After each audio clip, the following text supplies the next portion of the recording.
Well, 13 years later, folks, I finally made it. Gobekli Tepe. All right, just joking for now, but welcome to the workshop. Still a bit of a work in progress. We crept past 500 subscribers recently, and I just wanted to thank you guys personally. That goes double for likes and triple for comments. I read and appreciate absolutely everything. Now, unfortunately, this is going to be the last review for about a month until the beginning of November, but don't worry, it is just going to be a hiatus, and we will circle back for the Aliexpress 11/11 singles sale.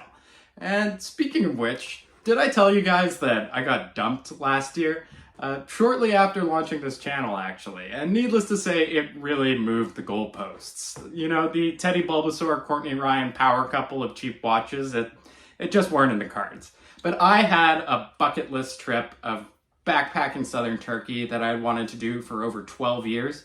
And I was finally able to do it. And I just truly fell in love with the mystique of the people, the place, and the history. And this is actually the same region that was devastated by February's earthquakes. And so it's a story that I just really need to tell right now. That's actually what the mustache is for. But for now, let's look at a very well-priced watch that's very well made and has some new Peleus branding. I wasn't kidding about the price. This $145 US reflects the last sale in August. Peleus is the newest branding from Ramalti/R Malti, and it's a bit annoying, but they still sell models under all three names. In this case, the Peleus is a 38mm version of Ramalti's Grand Seiko Homage, and that's running an NH35 movement. We do lose some dial variety and the display back for this more versatile size, but I think it's a good trade-off because it's a really nice bracelet that will add some bulk. Unfortunately, we will also lose the chapter ring, and we get this Riho definitely on the large size. On the plus side, 4 new solid colored dials appeared over the last month, and that's hinting at more on the horizon. I do think that these muted tones, they provide a nice alternative to the color change dials of the original 3. And as stated, diameter is 38mm, while the height is just above 12mm. The lug-to-lug length on its own is quite compact at 45.5mm, but when we include those male end links, that comes out to 50.1mm. And that's actually right at the border of what's wearable for me. We do have 20mm strap size, bracelet size here, so you're going to have a ton of options.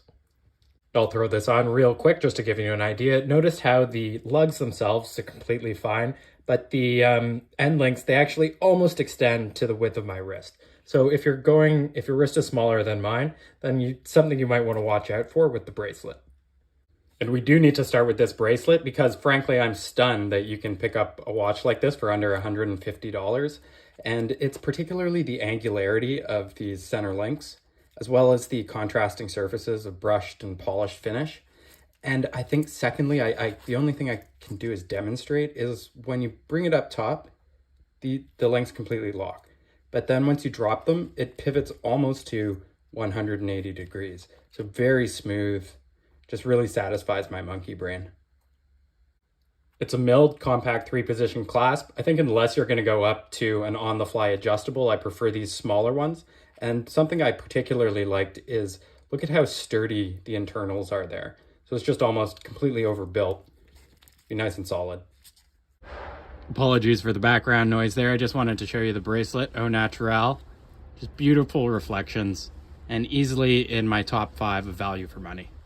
And finally on the leather strap, this is just a cheap $10 example from Aliexpress, but I was looking for a color that didn't clash with the blue of the dial. And I also liked how it's already starting to look a bit weathered as the oils work in.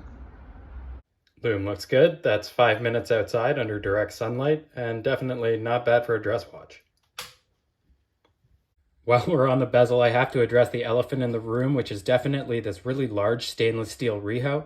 And unfortunately on the 40mm version, they have the chapter ring. And I think in this one, it just wasn't able to fit in. So that's quite unfortunate. But I think it's not as bad as, say, the Matic that I reviewed last year. In this case, I would say it's not a deal breaker, but it's definitely a downside. The one saving grace I think here is the fact that this is a flat brushed bezel. So there's quite a lot of visual interest in going between those two different angles, especially because of the angularity of the rest of the case. It is a flat sapphire crystal with a slight bevel, and it's a good thing that it's flat because as far as I'm aware, Ramalti Peleus doesn't use AR coating on their watches. And it's a good chance too, just to show you the profile of the watch. Everything about the dial is great. I especially like that it's a bit more generic than the 40mm version because this is a very strongly Grand Seiko style case, and I think that that just does a good job of balancing it out. The same goes for the hands, which are a bit closer to Dauphine, and I just have to reiterate, we have a capped second hand at this price point. It's basically unheard of. To wrap up, I was a little bit worried about this color change degradé dial. It just doesn't look great in photos, but it's blue completely through and blue completely through. But when you put it down, you'll see just like the spot in the middle. And then if you're out in the sunlight, you actually get the whole effect. It's quite nice. For the brand name, I'm sure that they just had a list of Greek names that weren't trademarked yet, but I actually like because Peleus is from the Iliad, so actually from Greek mythology. This is the husband of Thetis and the father of Achilles, that damned Argive that's killed so many good Trojans. But I also don't mind that it's printed, particularly because it doesn't take away from the effect of the dial, and that we have a frame date window. You know what they say, beware Greeks bearing gifts. I would love to hear in the comments section what you think about this one, if it's going to be a good value for the upcoming sale. And don't forget to like and subscribe. I really appreciate it. Thanks again, everyone. Talking about watches while figuring out this whole YouTube thing, it's really got the neurons firing. And you can expect to see new content here at the beginning of November. I'll also update you with my travels around then too. And until then, I just have to say, please take my very best for sticking around, and I don't just mean until the end of the video. I look forward to seeing you next time, and until then, take care.